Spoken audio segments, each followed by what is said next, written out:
Tonight, national attention is focused on Minnesota, where federal authorities have increased security preparedness following days of tension linked to immigration enforcement and public protests. What began as expanded federal operations has now turned into a situation involving court intervention, heightened community concern, and a precautionary military readiness decision by the Pentagon. Over the past several days, federal agencies have carried out immigration enforcement actions in and around the Minneapolis-St. Paul area. Officials say these actions are part of routine enforcement of existing U.S. immigration laws. However, the visible presence of federal agents in residential neighborhoods quickly raised concern among local communities.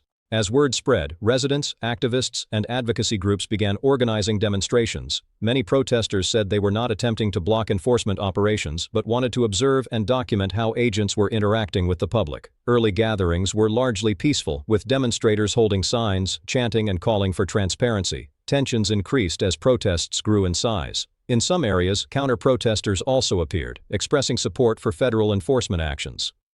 Law enforcement agencies worked to keep groups separated and maintain order, but emotions on both sides were high. The situation escalated dramatically after a fatal shooting involving a federal immigration agent and a civilian in North Minneapolis. Authorities confirmed that a woman was shot during an enforcement-related encounter and later died from her injuries. The incident is under investigation, and officials have not released full details, citing the ongoing review process. The shooting triggered widespread outrage. Crowds gathered in multiple parts of the city, demanding accountability and answers. Community leaders urged calm but acknowledged the deep anger and fear felt by many residents. The focus of demonstrations shifted from general opposition to enforcement policy to demands for justice and independent investigation. As protests continued, federal officials reassessed security risks. The Pentagon confirmed that approximately 1,500 active-duty U.S. soldiers were placed on standby. Officials emphasized that these troops have not been deployed to Minnesota and that no deployment order has been issued. The decision, they said, is precautionary. Standby status means troops are prepared and ready to move if requested by civil authorities, but they remain under military command and are not operating in civilian areas. Defense officials stressed that placing troops on standby during periods of heightened unrest is not unusual and does not signal an immediate plan to use military force domestically. Even so, the announcement drew national attention. The idea of active-duty troops potentially being used inside the United States raised concerns among civil rights advocates and legal experts. Questions were raised about constitutional limits, historical precedent, and the potential impact on public trust. Federal officials responded by reiterating that any domestic deployment would follow strict legal requirements and that the goal is deterrence and preparedness, not confrontation. At this stage, they say, they hope the troops will not be needed. As the security discussion unfolded, the courts became involved. Civil rights organizations filed lawsuits alleging that immigration agents had engaged in intimidation and retaliation against protesters and legal observers. The suits argued that such actions violated constitutional protections.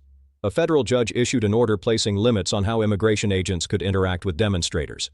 The ruling prohibited retaliation against peaceful protesters and restricted certain enforcement actions without clear legal justification. The judge emphasized that the right to protest and observe law enforcement activity is protected under U.S. law. Federal agencies stated they would comply with the court order. Legal experts say the ruling reinforces the principle that enforcement operations must remain within constitutional boundaries, even during tense and emotionally charged situations. On the ground, the situation has affected daily life for many Minnesota residents. In some neighborhoods, schools increased security measures. Parents, teachers, and community volunteers organized watch efforts near school entrances to reassure families and ensure student safety. Public spaces saw increased monitoring, and residents reported a heightened sense of anxiety, particularly in areas close to protests or enforcement activity. Local officials stressed that most demonstrations remained peaceful and that essential services continued to operate normally. City and state leaders responded with a mix of caution and criticism.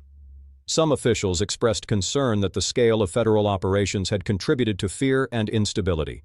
Others emphasized the importance of enforcing the law while respecting civil rights. Minnesota's leaders urged restraint from all sides.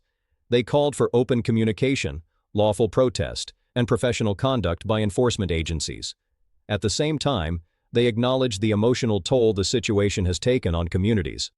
National political reaction followed quickly. Supporters of the federal approach argued that enforcing immigration law is a fundamental government responsibility and that preparedness helps prevent chaos.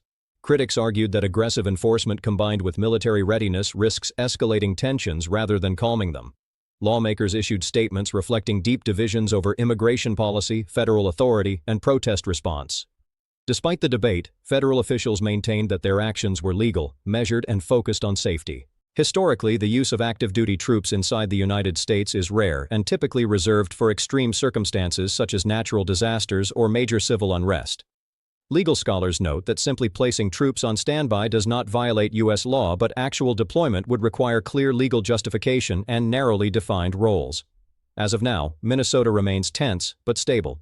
Protests continue, though they are largely peaceful. Immigration enforcement operations continue under increased scrutiny. The standby troops remain in readiness, but no deployment has occurred. Authorities at all levels say they are monitoring the situation closely.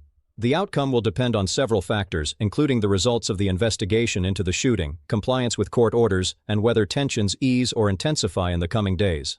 For many residents, the situation is a reminder of the broader national debate over immigration, enforcement, and civil liberties. For officials, it is a test of how to balance public safety, legal authority, and community trust. At this moment, federal authorities say their goal is stability. They emphasize that preparedness does not mean escalation, and that dialogue and lawful conduct remain the preferred path forward. This remains a developing story, and updates will continue as more verified information becomes available.